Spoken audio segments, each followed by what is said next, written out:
안녕하세요. 한국공론포럼 박태순입니다. 우리가 지금 조선에는 공론장이 있었나? 라고 하는 주제를 가지고 공부하는데요.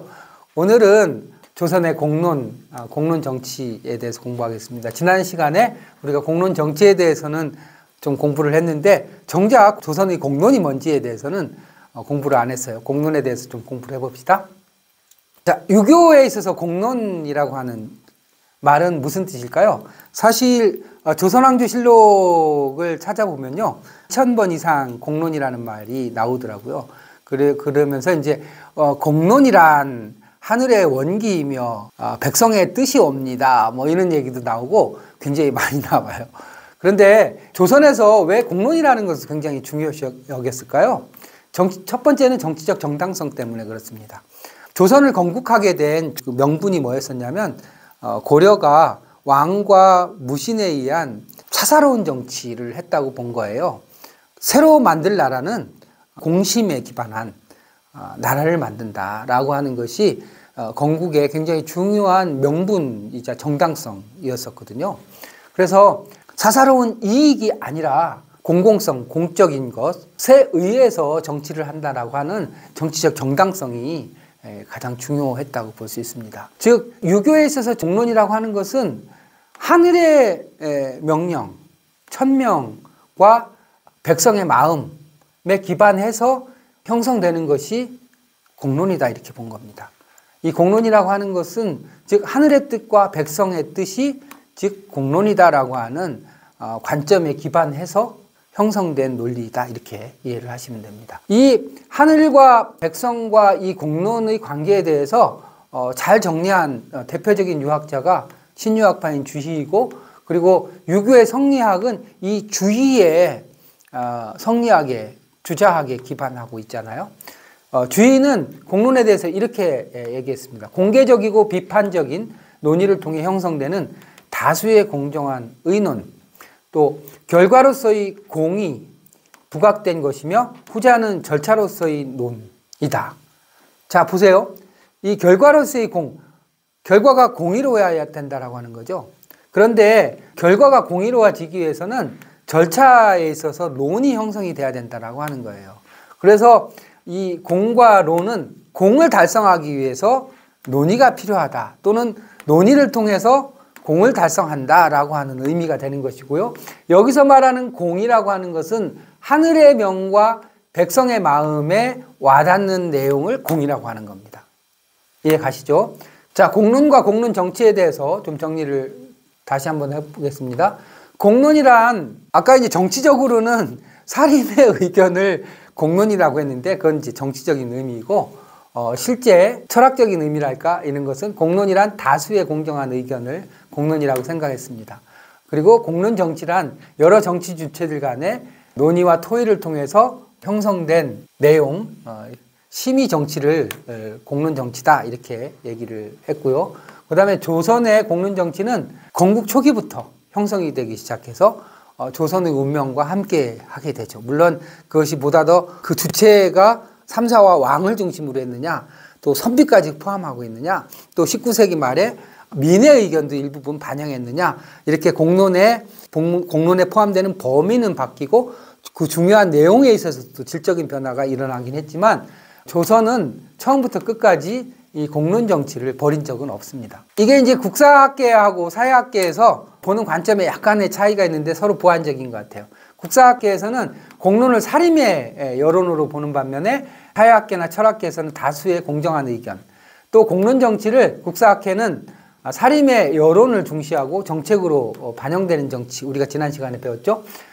그런가 하면 이쪽에서는 정치 주체들 간의 논의와 토론을 통해서 올바른 합의에 도달하는 심의정치, 평가에 있어서는 국사학계에는 살인의 의견 표출 정도와 그것의 정치적인 영향력을 중시했다면 이 사회학계나 철학계에서는 군주와 신료 등 관료를 얘기하죠. 군주와 관료 등 정치 주체들 간의 소통 여부와 활발함이 어느 정도 이루어졌는지를 판단한다, 이런 얘기입니다. 자, 조금 더 구체적으로 주희와 이희의 공론 개념을 좀 살펴보도록 하겠습니다. 주희의 공론을 좀 살펴보겠는데요. 주희는 국시란 천리를 따르고 민심에 부합되며 천하가 똑같이 옳다고 여기는 것이라고 얘기를 했는데요.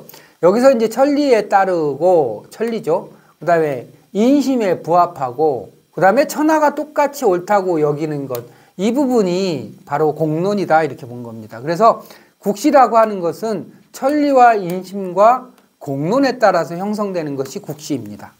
이해가 되시죠?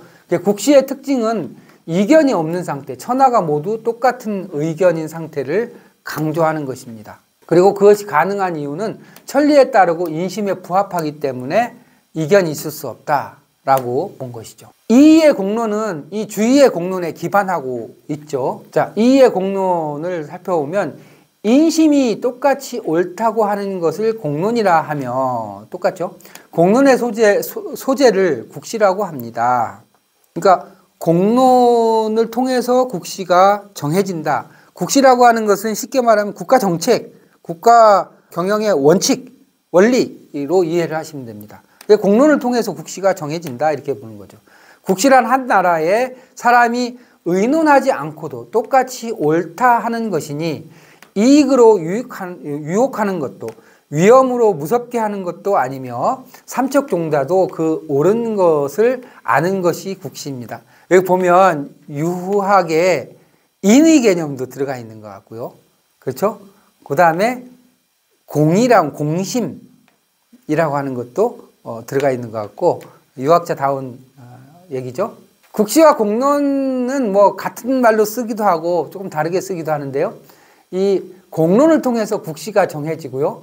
국시가 정해지면 이 국시를 기반으로 해서 정치를 하는 거라고 볼 수 있죠. 이 국시는 최종적으로 누가 정하나요? 왕이 정하는 겁니다. 그리고 이 공론은 선비로부터 그 다음에 중앙 관료, 그 다음에 왕을 통해서 논의를 통해서 형성되는 거잖아요. 지난 시간에 본 것처럼. 그래서 공론이 어떤 사안에 대한 의견 차원이라면 국시는 최종적인 결정, 왕의 권한이라고 보면 되겠죠. 그 다음에 공론이라고 하는 것은 아래에서 군주에게 제기되는 의견이라면 국시는 군주로부터 내려지는 지시. 이때 이 국시라고 하는 것은 공론을 통해서 결정된다라고 이해를 하시면 되겠습니다. 자, 그 다음에 이 조선에서는 이 공론 형성에 있어서 굉장히 중요하게 여긴 것이 공심이에요. 전부 공짜 돌림들인데요. 이 공심에 의해서 공론이 형성된다 이렇게 본 겁니다. 자, 공론에 대해서 한번 정리를 하고 공심에 대한 내용을 좀 살펴보도록 하겠습니다. 공론이란 천하 사람들이 똑같다고 똑같이 옳다고 여기는 것, 또 천하의 만 사람의 입에서 한결같이 나오는 것, 또 사람들이 똑같이 그러하다고 여기는 것, 옳은 것, 모두가 옳다고 여기는 것, 만인의 입에서 한결같은 말들, 그 다음에 모든 사람이 그러하다고 여기는, 자연스럽다고 여기는 것, 이런 것들이 이제 공론이라고 얘기를 하면서 사람들이 의논하지 않고도 함께 옳다 여기는 것, 소통의 과정과 별개로 달성될 수 있다고 보았습니다. 이게 굉장히 중요해요. 이게 우리가 서양에서 하버마스라든지 수없이 많은 공론장에 관한 공부를 했잖아요. 그런데 의논하지 않고도 함께 옳다고 여기는 것이 가능할까요? 여태까지 배운 것으로는 불가능하죠. 그런데 의논하지 않고도 함께 옳다고 여기는 것, 소통 과정 없이도 옳다고 여기는 것이 어떻게 가능할까요? 그것은 경전이 있고요. 또 유교 경전이 이상향으로 여겼던 주나라라든지 주의 예법이라든가 이런 텍스트가 있는 거죠. 그 텍스트를 열심히 공부하면 그 텍스트에 답이 있다. 그 답을 찾아가는 것이 일종의 공론 과정이고 열심히 그 답을 찾아가면 그 답은 한 가지에 이른다라고 하는 생각에 기반해 있다라고 볼 수가 있어요. 그런 점에서 대단히 관념적이고 이념적이라고 볼 수가 있죠. 의논하지 않았음에도 모두가 똑같이 옳다고 여기는 것. 이것이 집단적인 이익이 없을 때, 붕당 정치가 없을 때는 어느 정도 의견이 모아질 수도 있겠죠. 공자님의 그 말씀은 그런 뜻입니다라고 의견이 모아질 수 있잖아요.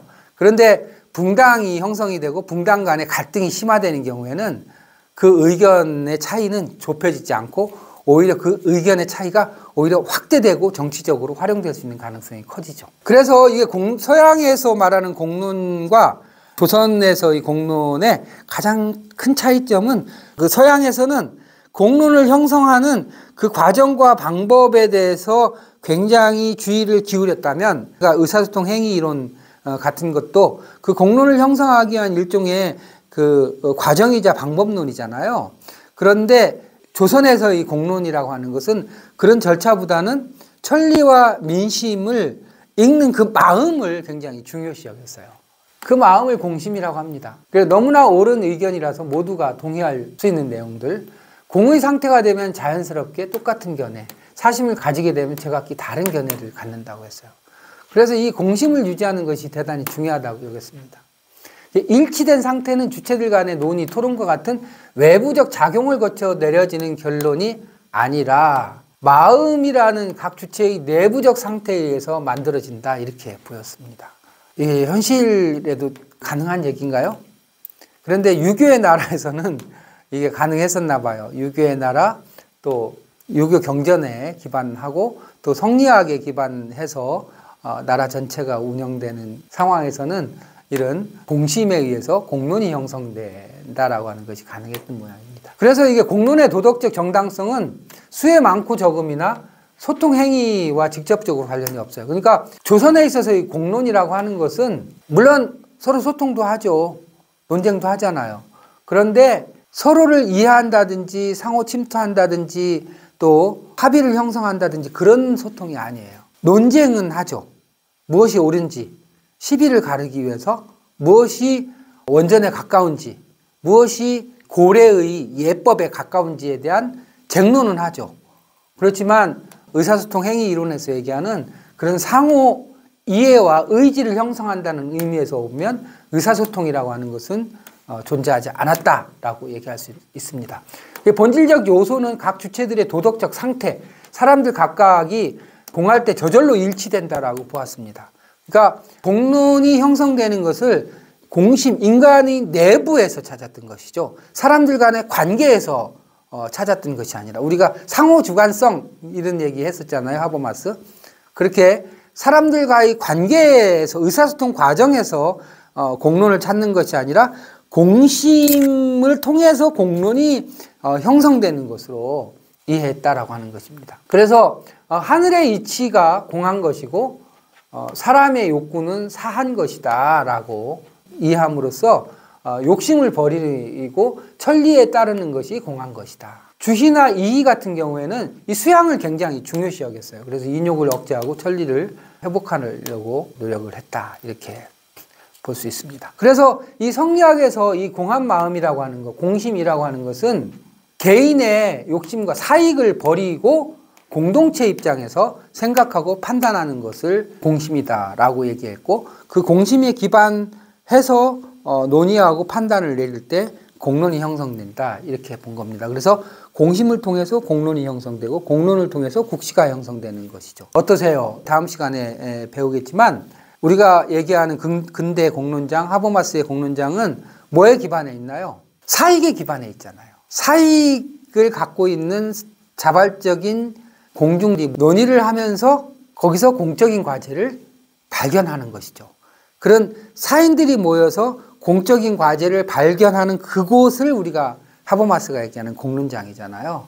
그런 측면에서 보면 이 사익을 끊임없이 없애려고 했었던 동양에 있어서의 공론과 서양의 공론장에서 말하는 공론은 근원적인 차이점을 갖는다, 이렇게 볼 수가 있죠. 마지막으로 유교 공론의 특징을 몇 가지 살펴보겠습니다. 공론은 정치 주체들 간에 합의된 의견이거나 다수의 의견이라고 볼 수 없습니다. 공론의 창출은 각 정치 주체들의 마음에 달려 있다고 보았고, 자유로운 토론이 아니라 자기 주장의 정당함을 토로하는 방식으로 진행이 됐고요. 이 토로할 때 중요한 논거는 경전이었었죠. 사서 오경 같은. 그 다음에 상호 논의를 통해서 결론을 내리는 식의 진행이 이루어지지 않았죠. 라운드 테이블 같은 것은 없었던 것이죠. 이렇게 유교 공론의 특징을 살펴볼 수가 있습니다. 유익하셨으면 구독과 좋아요 부탁드립니다. 감사합니다.